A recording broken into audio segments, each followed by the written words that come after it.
देखिए, ये लड़ाई जो है लोकसभा स्पीकर की लड़ाई बहुत महत्वपूर्ण लड़ाई है। अब 2019 और 2014 वाली स्थिति संसद में नहीं है।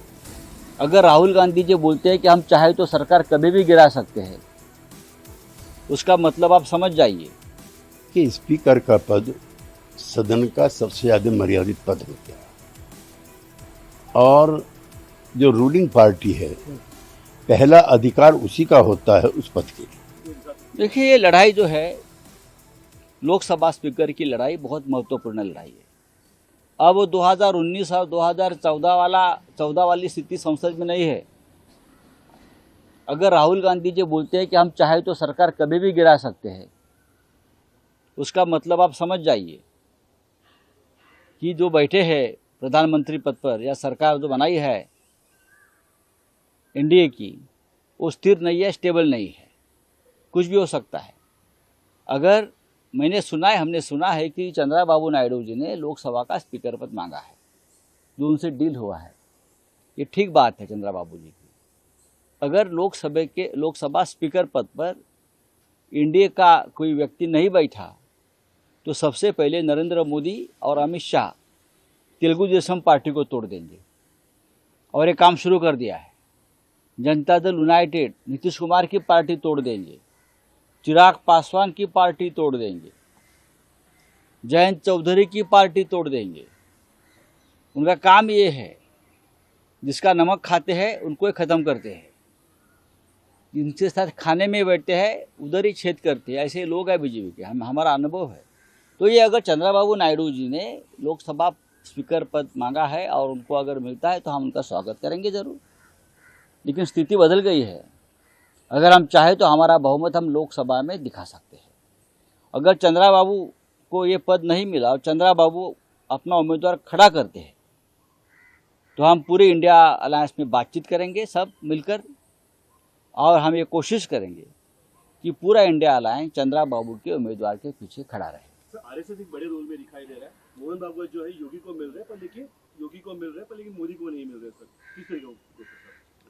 देखिए, आरएसएस को एक रोल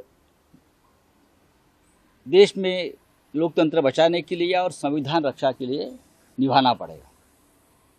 10 साल तक जो नुकसान देश का किया है उसमें आरएसएस भी जिम्मेदार है। मोदी और शाह जी ने जो नुकसान किया है देश का, देश के लोकतंत्र का, देश की जनता का, राष्ट्रीय सुरक्षा का, कश्मीर का, मणिपुर का, उसमें आरएसएस भी बराबर की जिम्मेदार है। आरएसएस की समर्थन से ये सरकार बनी। अगर अब ये चूक दुरुस्त करना चाहते हैं, गलती दुरुस्त करना चाहते हैं तो अच्छी बात है। ये कोशिश कर रहा है कि वो दावेदारी पेश करे यदि डिप्टी स्पीकर नहीं दिया जाता है, आप कैसे देखते हैं? देखिए, स्पीकर का पद सदन का सबसे ज्यादा मर्यादित पद होता है और जो रूलिंग पार्टी है पहला अधिकार उसी का होता है उस पद के लिए। तो जो इंडी गठबंधन की जो मांग है या जो उनके बयान हैं वो आपत्तिजनक है।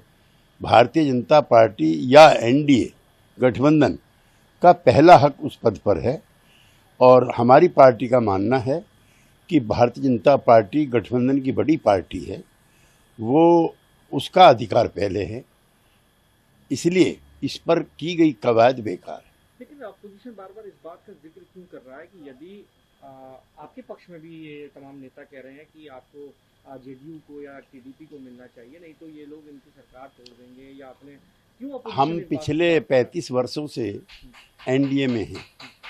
जब जॉर्ज फर्नांडीज, अटल बिहारी वाजपेयी, आडवाणी जी और नीतीश कुमार ने बनाया था, एक भी प्रयास ऐसा नहीं हुआ है कि बीजेपी ने जनता दल को तोड़ने का प्रयास किया।